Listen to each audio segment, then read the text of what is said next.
नमस्कार, मैं life okay news से शर्मिला जैन। आजकल जिस तरह लड़कियां फेसबुक और सोशल मीडिया के ज़रिए दोस्ती कर रही हैं लड़कों से और फिर दोस्त दूसरों को देती हैं, तो मैं उन्हीं के लिए एक घटना आपके सामने लाई हूँ। मुंबई महाराष्ट्र मुंब्रा थाने की ऐसी घटना जिसमें सबा खान नामक युवती जो पहले से तलाकशुदा थी और जिसकी एक बेटी थी, वह फरहान नामक युवक के प्रेम जाल में फंसी और उससे 2 साल तक उसका प्रेम प्रसंग रहा। उसके बाद जब उस दोनों ने शादी की, युवती ने सोचा कि मेरी बेटी को एक पिता और मुझे एक अच्छा पति मिलेगा। वह बहला फुसलाकर उसने शादी कर ली। उसके बाद 2 साल तक वह उसके साथ संबंध बनाता रहा, उसे पत्नी बनाकर रखा। 2 साल बाद उसने उसे तलाक दिया और वो युवती बहुत परेशान हुई, बहुत दुखी हुई, यहाँ तक कि उसने आत्महत्या करने का भी प्रयास किया। फिर वह मुंब्रा थाने में गई, अपनी गुहार लगाई और मुंब्रा थाने से इसके लिए मदद मांगी। मुंब्रा थाने छानबीन में जुटी हुई है। अब मैं आगे की पीढ़ी को ये सलाह दूंगी कि जो लड़कियां आजकल मोबाइल के ज़रिए दोस्ती कर रही हैं, फेसबुक, इंटरनेट और इंस्टाग्राम के ज़रिए दोस्ती कर रही हैं, उनको ये सलाह देना चाहूँगी कि वो ऐसे प्रेम जाल में ना फंसें, क्योंकि लड़कों का पास्ट किसी को नहीं मालूम, वो कैसे क्या उनके साथ कर सकते हैं, कोई कांड भी कर सकते हैं। फिर उस घटना की दोषी वो स्वयं होंगी, ना कोई सरकार होगी, ना उनके माँ बाप होंगे। इसलिए किसी से भी दोस्ती करने से पहले या आगे संबंध बढ़ाने से पहले अच्छे से विचार करें, उसकी छानबीन करें, तब आगे कार्य करें। धन्यवाद। मैं लाइफ ओके न्यूज़ से शर्मिला जैन, और अब आपको ऐसी आगे भी घटना बताती रहूँगी किस तरह लड़कियां इस तरह के कार्य कर रही हैं और खुद ही अपने जाल में फंस रही हैं। तो चलिए हम आपको दिखाते हैं मुंबई से इब्राहिम शेख की खास चर्चा सबा खान जी के साथ। अस्सलाम वालेकुम दोस्तों, अभी हमारे बीच में सबा खान मोहम्मद। आइए कुछ सुनते हैं उनकी ज़िंदगी के बारे में, जो वो कहना चाहते हैं कुछ अवाम से, कुछ नाज़रीन से। जी फरमाइए। अस्सलाम वालेकुम, हमारा नाम सबा मोहम्मद फरहान है। हम महाराष्ट्र बॉम्बे से मुंब्रा के रहने वाले हैं।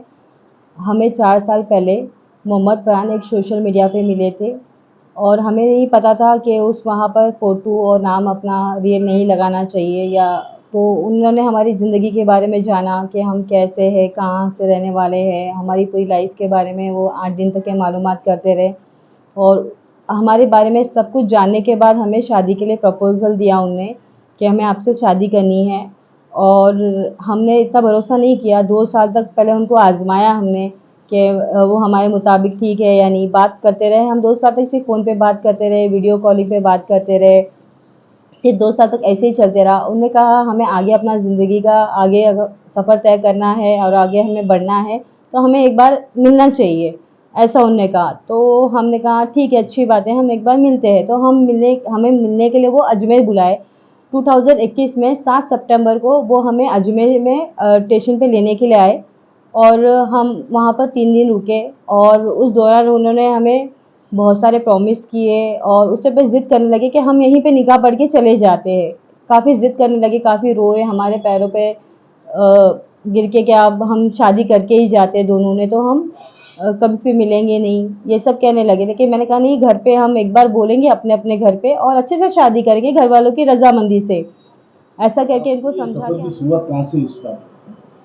अजमेर से शुरू हुई ये, और हाँ, ये हमें सोशल मीडिया पे तो मिले थे और हमें फिर अजमेर में बुलाया उन्हें। हमारी अजमेर में जो मुलाकात हुई वो आपको हमने बताया। उसके बाद उन्होंने हमें शादी के लिए, हमने घर वाले नहीं मान रहे, ये कह के हमें कोर्ट मैरिज करनी पड़ेगी ऐसा कहा और हमें निज़ामुद्दीन बुलाया गया। 24 दिसंबर को 2021 में हमें शादी के लिए बुलाया गया कि हमने वकील हायर करके रखा है, हमारी शादी का सारा बंदोबस्त कर रखा है, आप आ जाइए, आप ट्रेन की टिकट करके आ जाइए। और हम यहाँ से मुंबई से निज़ामुद्दीन चले गए, जो हमें लेने के लिए स्टेशन पे आए अपने दोस्त के साथ में।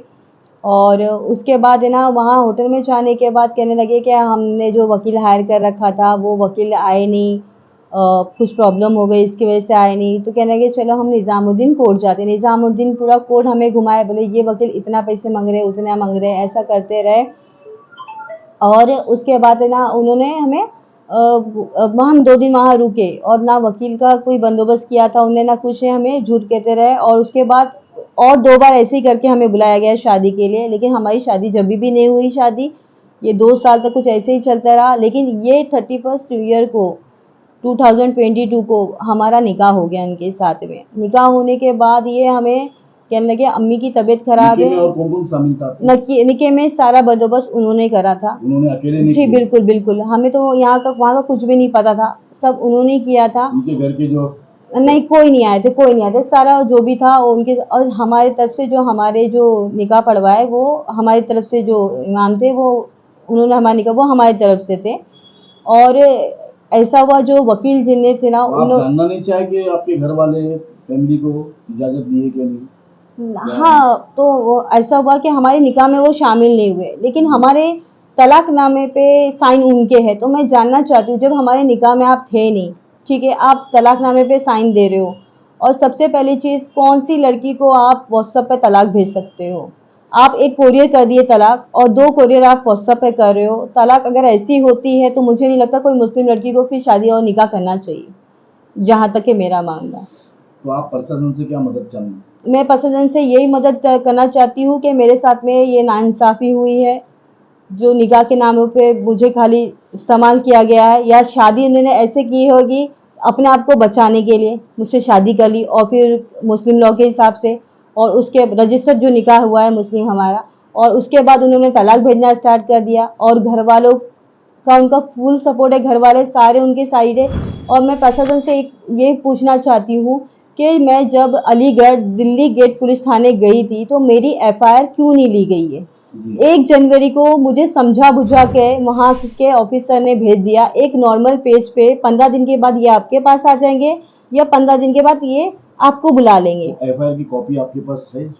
वो एफआईआर वहाँ पर ली ही नहीं गई है। एक नॉर्मल पेज पे दोनों की साइन लेके उनकी हैंड राइटिंग पे लिख के भेज दिया कि आप 15 दिन के बाद ये आपके पास आ जाएंगे, या आप इनके पास में चले, मतलब कुछ भी 2 में से एक डिसाइड कर लेना। लेकिन इन्होंने हमें एक कोरियर की तरह डिवोर्स भेजा, जिन पे उनके पापा वगैरह की सबकी साइन है, उनके अब्बा की साइन है, और 2 हमें व्हाट्सएप पे भेजा गया। ना हमारी रजामंदी पूछी गई।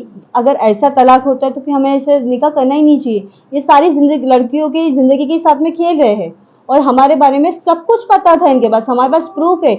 और सबसे पहली चीज, अलीगढ़ दिल्ली पुलिस ने हमारी एफआईआर क्यों नहीं ली गई है?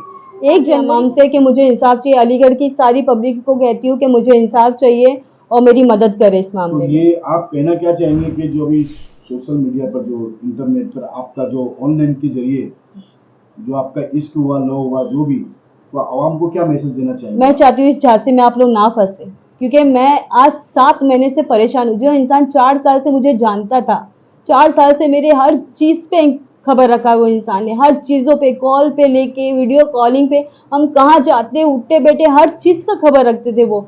और उसके बाद भी मेरे साथ में जब ऐसा हो चुका, जबकि शादी हो गई हमारी, उसके बाद भी मुझे अपनाने से इनकार कर दिया, बीवी बोलने से मना कर दिया, और घर वालों के इससे तलाक भेज दिया गया। तो मेहरबानी करें ये झांसे में बिल्कुल मत आइए। सोशल मीडिया आप अपने घर वाले पसंद करते हैं, आप सामने देख के कर लीजिए, घर वालों के पसंद से देख के पछतावा कर लीजिए, लेकिन सोशल मीडिया के थ्रू आप मत जाइए, बस मेहरबानी करती हूँ मैं। क्योंकि जो हमारे साथ में हुआ हम नहीं जान सकते, हम कैसे कैसे डिप्रेशन में रह के हम अपने आप को खत्म करने तक के आगे चुके थे। और अभी भी मैं कह रही हूँ, मेरे साथ में जो कुछ भी होगा उसके जिम्मेदार मोहम्मद हाफिज, जावेद जो मुझे धमकी दे रहे हैं, उनके मामू, ये जितने भी लोग उनकी पूरे फैमिली में, भाई बहन भाभी जो भी है, ये सब के सब जिम्मेदार होंगे आगे का जो भी होगा उस, क्योंकि मुझे धमकी भी दी गई है जान की। मैं लाइफ ओके के चैनल के माध्यम से गुजारिश करती हूँ कि मेरी जो ये आवाज़ है वो प्रशासन तक पहुँचाए और मुझे इंसाफ दिलाए, मदद करे मेरे को, और मुझे मेरा जो हक है वो दे। अस्सलाम वालेकुम।